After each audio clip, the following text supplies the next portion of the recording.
as 10 mortes mais brutais e sangrentas de Naruto a la Choji, vem! Cara, tem gente que acha que Naruto é só para crianças, mas quem realmente assistiu sabe que a história pode ser bem pesada. Criança? Quem acha que é pra criança tá maluco. Tá assistindo o bagulho errado, tá assistindo Peppa Pig. O anime até dá uma suavizada, mas o mangá aí já é outra conversa. Tem Exatamente, o mangá é outra conversa, inclusive fiz um vídeo sobre isso.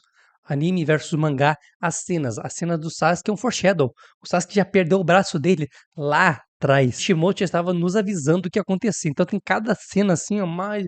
Mano, Orochimaru, Orochimaru, a sala do Orochimaru, de estratégia que ele fazia as experiências dele lá, meu consagrado aquilo lá. cenas que são tão gráficas que acabam sendo censuradas e algumas mortes são Olha, simplesmente olha o fluido brutais. vermelho. E pra você que não me conhece, eu me chamo Lucas Emanuel e é sobre isso que eu quero trocar uma ideia com vocês. Bem, Quais são os Manuel, bem finais Choji. mais duros, cruéis e sangrentos de Naruto? Aquelas mortes que marcaram, seja pela brutalidade ou pelo impacto emocional. E Essa cena aí, eu falo lá no vídeo, que tem 3 censuras nela.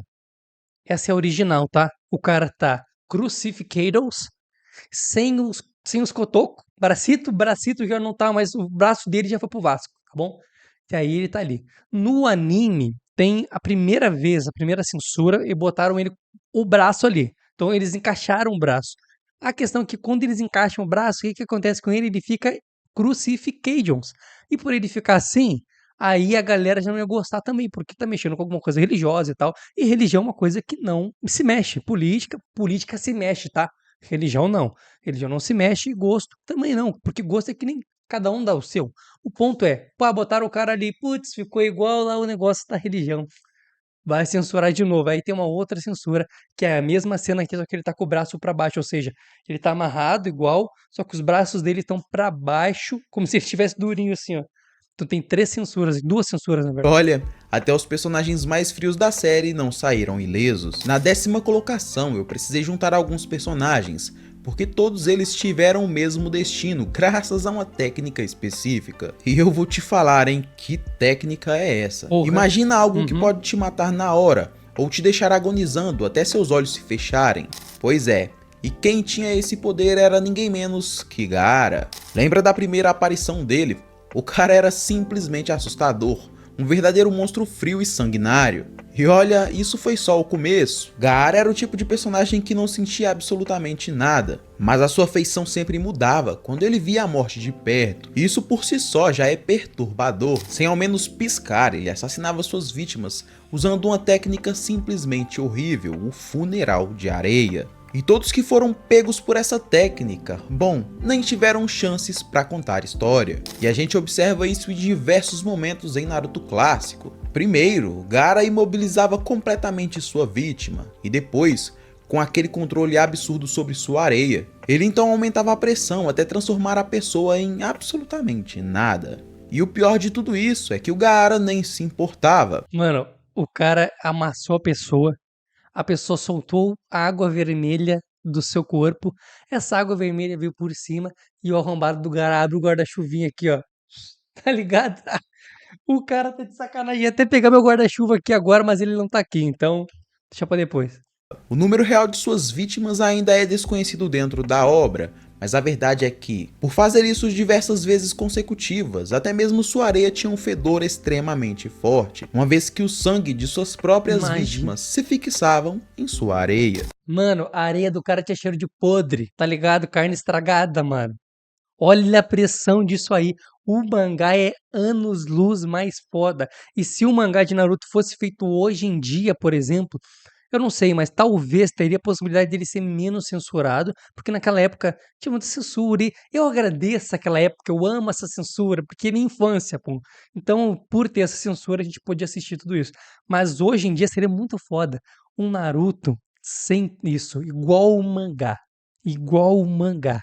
Seria sensacional, velho. Sensacional. Além de suas vítimas finalizadas na Floresta da Morte, Gaara também finalizou com o Dosuke Nuta da Vila do Som e até mesmo com seu próprio tio, Yashamaru. E todos esses personagens tiveram um fim em comum.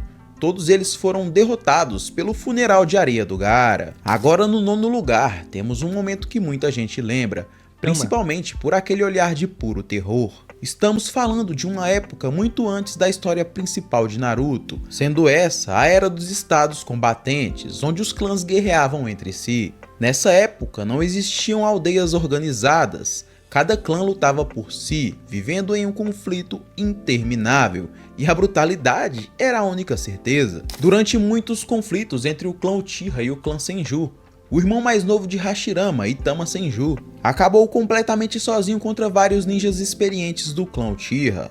Agora, o que torna essa morte tão impactante é o fato de que não vimos exatamente o que aconteceu, e isso deixa tudo ainda pior, porque nossa mente começa a imaginar as possibilidades, e nenhuma delas é boa. Porque pensa só um pouco, um garoto de apenas 8 anos, indefeso e cercado por ninjas do clã Uchiha, que naquela época não tinham piedade alguma. Parando para pensar dessa forma, é até difícil imaginar o que aconteceu de fato com aquele garoto. E se tem uma coisa que Naruto nos ensinou, é que esse mundo tem uma inspiração forte em guerras reais. E a gente sabe que em guerra, muitas vezes não existe sequer um mínimo de humanidade.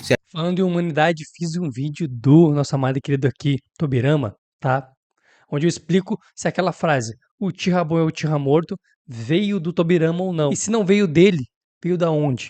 Eu explico por que aquela frase tá na boca dele e quem é o dono da frase original. Se a gente for considerar o que acontece em conflitos armados reais, é possível que Tama tenha passado por torturas psicológicas, genjutsus que o fizeram sofrer antes mesmo de ser tocado. E no fim, a única coisa que temos certeza é que ele foi apunhalado várias vezes até não sobrar mais nada. E essa é com toda certeza uma das mortes mais duras dentro da série de Naruto. E agora vamos para a 8ª colocação. E essa que todo mundo que viu pela primeira vez ficou chocado. Esse foi um daqueles momentos em que os fãs realmente se questionaram.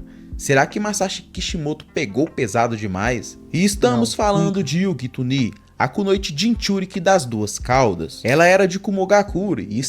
Eu disse não nunca porque eu não acho que tem que pegar leve, tá ligado? Tem que estar sempre...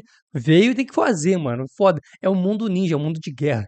Ali não tem brincadeira, não é pra Nutelinha. Tá entendendo? Bagulho brutal. Estava apenas em um recinto de sua vila, quando do nada foi atacada por 2 membros da Akatsuki, Hidan e Kakuzu. O objetivo deles era claro, extrair a besta dentro dela, mas diferente de outros Jinchuriks, Yugito teve que passar por um verdadeiro inferno antes do fim. Primeiro, ela enfrentou esses 2 monstros em uma luta brutal, mas o pior nem foi isso, e sim o que veio depois. Hidan, com sua seita macabra voltada a Jashin, fez com que ela sofresse de uma maneira indescritível antes de morrer. E como se isso não bastasse, depois de quase morta, seu corpo ainda foi humilhado de uma forma absurda. Eles a pregaram em uma parede como se fosse um boneco velho, a deixando pendurada pelos braços. E biologicamente falando, isso é realmente terrível. Aos poucos, o peso do próprio corpo foi quebrando seus ossos, causando lacerações. E ela não consegue respirar, né? Imagina, tu tá pendurado aqui, ó. Isso aperta o teu pulmão. É como se fosse a crucificação, tá ligado? E tornando aquela cena ainda mais angustiante. A verdade é que esse foi um dos momentos mais cruéis do mangá de Naruto, e olha que ainda tem mais pela frente. E no final de tudo, o corpo de Yugito foi simplesmente jogado no chão da caverna, como se não valesse nada. E foi ali que a extração da besta aconteceu, e como a gente sabe, isso significa a morte certa. E abrindo a 7ª colocação, temos uma das mortes mais duras e também mais tristes de todo o mangá. Uma noite que deveria ter sido de felicidade, que acabou se transformando em puro terror. Kushina Uzumaki estava dando à luz ao seu filho Naruto. Tudo parecia ter corrido bem, mas de repente tudo desmoronou. Um visitante inesperado e cruel aparece, Obito Que raiva Uchiha. do Obito, mano. E Kushina, que já estava fraca por causa do parto, foi amarrada e forçada a passar por alguns processos brutais, sendo um deles um dos processos mais brutais para um Jinchuriki, a extração de sua biju. Normalmente, quando isso acontece, o Jinchuriki está inconsciente, mas Kushina, ela simplesmente sentiu tudo, e isso é simplesmente desumano. Era um processo que ninguém deveria conseguir suportar. Qualquer um morreria instantaneamente. Aí o Naruto lá, o cara que fez isso com a mãe dele, não, venha pro meu lado, venha ser do bem. O cara, não, não é culpa tua, tu errou, mas... Ah, o Kishimoto, tá de sacanagem, mano. Era para Sacanagem. Mano, eu vou nem falar nada. Mas de alguma forma Kushina resistiu. Mas resistir não significa que ela não sofreu, uma vez que ela estava à beira do colapso. E o pior, quem estava fazendo tudo isso era alguém que ela considerava próximo, o que acaba deixando essa cena ainda mais impactante. No entanto, o fim de Kushina não foi ali naquele momento, mesmo depois de toda essa dor. Kushina ainda tinha forças para proteger o Naruto. Em seu momento final, tanto ela quanto Minato se jogaram na frente das garras do Kurama, usando seus próprios corpos para impedir que o seu recém-nascido Naruto fosse morto. E Kushina, com lágrimas nos olhos, a única coisa que passou pela sua mente foi o que ela nunca poderia ter: uma vida ao lado do seu filho. E abrindo a sexta colocação, temos uma cena que deixou todo mundo impactado, porque dessa vez não foi uma execução, não foi uma luta, Foi um e sim vaciamento. um auto-sacrifício. E essa aqui é uma daquelas cenas que mostraram quão cruel e brutal o mundo de Naruto pode ser. Kisame Hoshigaki, um ninja renegado da Vila da Névoa e membro da Akatsuki, recebeu uma missão de infiltração usando sua espada Samerrada. Ele estava espionando Naruto e Killer Bee, os últimos Jinchurikis que ainda não tinham sido capturados pela Akatsuki. Mas as coisas deram muito errado para ele. Kisame acabou sendo descoberto e se viu forçado a enfrentar ninguém menos que Maito Gai. E o resultado? Uma derrota humilhante para o Akatsuki. Kisame foi capturado e colocado em um instrumento medieval usado para humilhar criminosos em praça pública. E como se já não fosse vergonhoso o suficiente, ele ainda foi submetido a uma técnica de leitura de mente, o que significa que toda a informação da Akatsuki poderia ser exposta. Mas Kisame não estava disposto a deixar isso acontecer. Ele tomou uma decisão extrema e brutal: se auto-sacrificar em prol dos objetivos da Akatsuki. Kisame acabou criando uma prisão de água ao seu redor para impedir qualquer interferência. Então, ele invocou tubarões dentro da bolha. Esses tubarões o devoraram vivo, mordida por mordida. E o pior é que ele mesmo escolheu esse destino. Agora estamos oficialmente no top 5, e esse aqui é o verdadeiro propósito desse vídeo. A morte do Kisame não é tão triste, né? Mas é brutal. Mas a que pesa muito é as mortes mais tristes, principalmente a da Kushina, mano. As mortes mais brutais de Naruto. E o quinto lugar não é apenas sobre uma pessoa, e sim sobre centenas de vítimas, entre ninjas, civis inocentes e até mesmo crianças. Estamos falando de ninguém mais, ninguém menos que Orochimaru e seus experimentos macabros. Mano, e esse do Orochimaru, dessa diferença do mangá e anime, no laboratório do Orochimaru tinha pés assim, tipo um jarro, um balde, um bagulho. Pô, sabe o que é balde, né, mano? Pega o balde de água e enche ele com pé. Tá de sacanagem, mano. Cheio de pezinho, a galera tudo enfileirada. No anime, é só os caixãozinhos, né? Tipo, fechadinho e tal. Não aparece nada, uns livros. No mangá, não tem livro, não. No mangá é pé, não é livro, pô. Durante o primeiro mandato de Hiruzen Sarutobi como o terceiro Hokage, Orochimaru era ainda um ninja respeitado pela Vila da Folha. Mas em algum momento, ele tomou um caminho sem volta.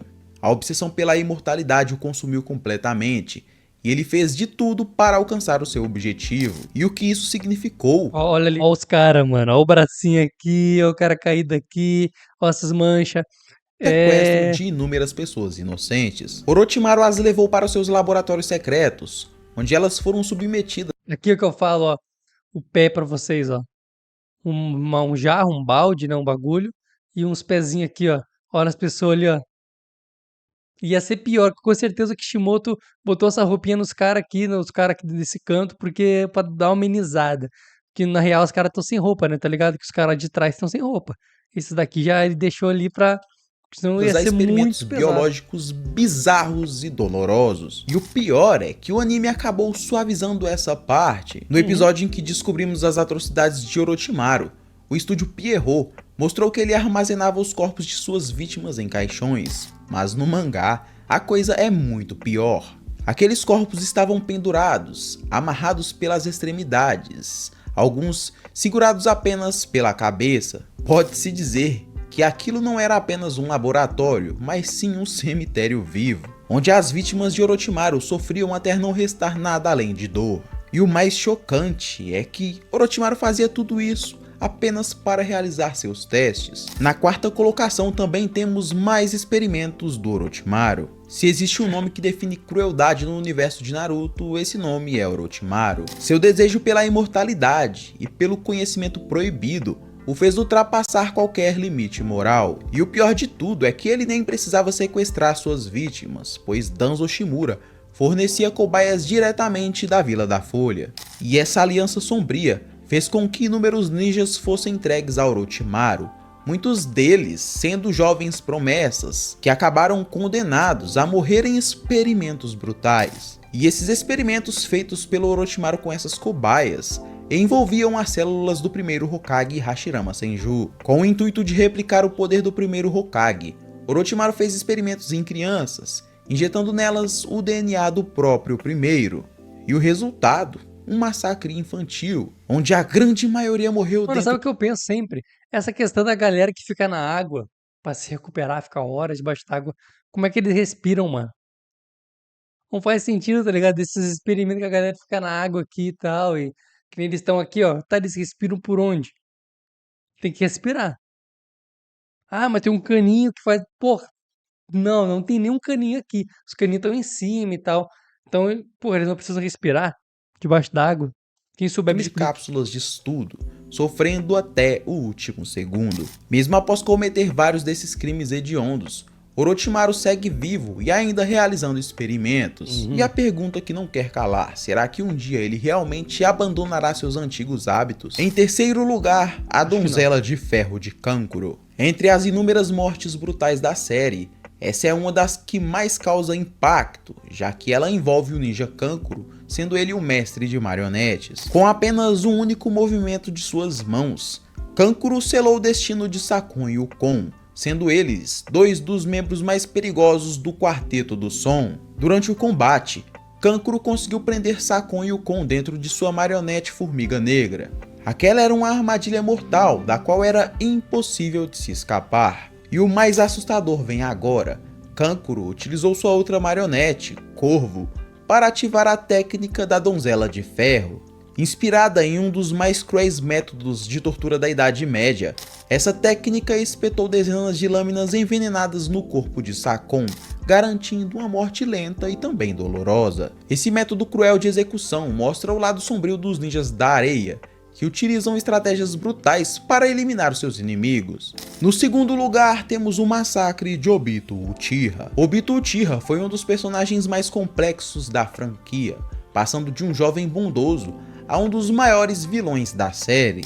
E um dos momentos que marcaram sua transformação foi o massacre que ele realizou aos 14 anos de idade, após presenciar a morte de Rinoa. Velho, ele fazendo a madeira sair de dentro dos caras, os caras explodindo de madeira. Explosão de madeira.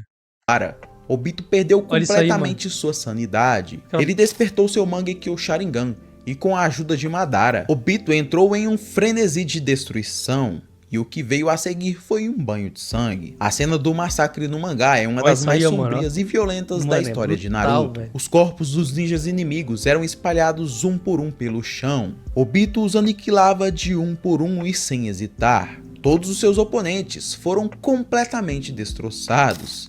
As expressões de pavor e a dor na face dos mortos deixavam claro o nível de crueldade desse momento. O massacre de Obito não foi apenas uma cena violenta e extrema, já que esse foi também o nascimento do homem que mais tarde se tornaria Tobi, um dos líderes da Akatsuki e responsável por inúmeras tragédias ao longo da série.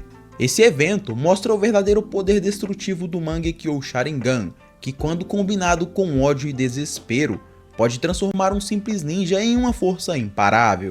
E em primeiríssimo lugar, o fim brutal de Hidan. Se existe uma morte que os fãs nunca esquecerão, essa é a de Hidan, o sádico imortal da Akatsuki. Sua derrota foi uma das execuções mais bem planejadas e brutais da série. Na mão de Shikamaru. Shikamaru esse que eu fiz um vídeo explicando como seria o Shikamaru se ele fosse o Uchiha. Com o que ele poderia fazer com os poderes do Uchiha mais a habilidade que ele tem. Mano, o vídeo tá top, tá? Procura Shikamaru, Otaku Monstro, tu vai achar. Após acabar com a vida de Asuma Sarutobi, Hidan se tornou o alvo da vingança de Shikamaru Nara. O jovem estrategista passou por dias analisando suas fraquezas, e quando chegou o momento certo, colocou em prática um plano implacável. Shikamaru levou Hidan até uma floresta isolada e o manipulou para que cortasse sua própria garganta durante o ritual de Jashin. No momento em que Hidan percebeu que havia sido enganado, era tarde demais. Preso pelas sombras de Shikamaru, Hidan foi envolto por centenas de selos explosivos, que foram detonados de uma só vez. Seu corpo se despedaçou, mas por ser imortal, ele continuou consciente. Mas a verdadeira crueldade veio depois. Os restos de Hidan caíram em um buraco profundo e Shikamaru explodiu a entrada, enterrando o membro da Akatsuki ainda vivo. Mesmo sendo imortal, Hidan entrou em desespero, gritando e ameaçando Shikamaru. Lembrando que o Hidan sente dor, tá? Mas a verdade é que nada poderia salvá-lo. Esse é, na minha opinião, um dos, se não o momento mais impactante e sombrio dentro da série, provando que no mundo ninja, até os imortais podem encontrar o seu fim. E o que traz mais impacto para esse momento é que simplesmente o Shikamaru consegue sim vingar o seu sensei, Asuma Sarutobi. E o mais interessante é que, mesmo sendo um ninja calmo como o Shikamaru, dependendo da situação, você pode sim se tornar um ninja implacável. Muito foda, vídeo incrível, mano. Que vídeo bom de assistir. Hoje representa demais. Dá teu like e até o próximo vídeo.